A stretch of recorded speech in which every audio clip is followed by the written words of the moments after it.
నమస్తే అండి. ఈ రోజు మనం గుంటూరు జిల్లా దావులపాలెం గ్రామంలో ఉన్నాం. రైతు శ్రీనివాసరావు గారు అయితే గులాబీ తోట వేశారు 40 సెంట్లలో. ఈయనైతే ఇంతకు ముందు బంతి తోటలు వేసామని చెప్తున్నారు. ఇప్పుడైతే గులాబీ వెరైటీ బాగుందని చెప్పేసి దీంట్లోకి మారామని చెప్తున్నారు. ఇది ఎకరానికి వచ్చేసి 2,500 మొక్కలు పడతాయి అని చెప్తున్నారు. మొక్క వచ్చేసి 26 రూపాయలు పడుద్ది అని చెప్తున్నారు. ఇదైతే 2 సంవత్సరాల పాటు పంట తీసుకోవచ్చు అని చెప్తున్నారు. మామూలుగా రేటు ఉన్నప్పుడు 250 నుంచి 300 రూపాయలు ఉండిందని చెప్తున్నారు.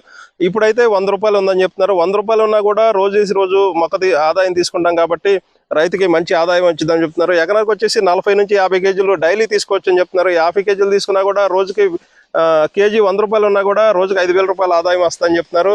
2 సంవత్సరాల పాటు రోజుకి 5,000 రూపాయల ఆదాయం అంటే రైతుకి మంచి గిట్టుబాటు ధనంగా ఉండిద్దని చెప్తున్నారు. మిగతా పంటలతో పోల్చుకుంటే గులాబీ తోట అనేది చాలా బెటర్గా ఉండిద్దని చెప్తున్నారు. ఎరువులు కూడా ఎక్కువ వేయాల్సిన అవసరం లేదు. ప్లస్ మనకి ఏంటంటే పురుగు మందులు మాత్రం రోజు కొట్టుకోవాల్సిన అవసరం ఉండిందని చెప్తున్నారు. ఇది ఇంకో వీడియోలో మళ్ళీ కలుద్దాం. ఇప్పటి వరకు మన ఛానల్ సబ్స్క్రైబ్ చేయబడితే వెంటనే సబ్స్క్రైబ్ చేసి మన ఫ్యామిలీలో జాయిన్ అయిపోండి. నమస్తే.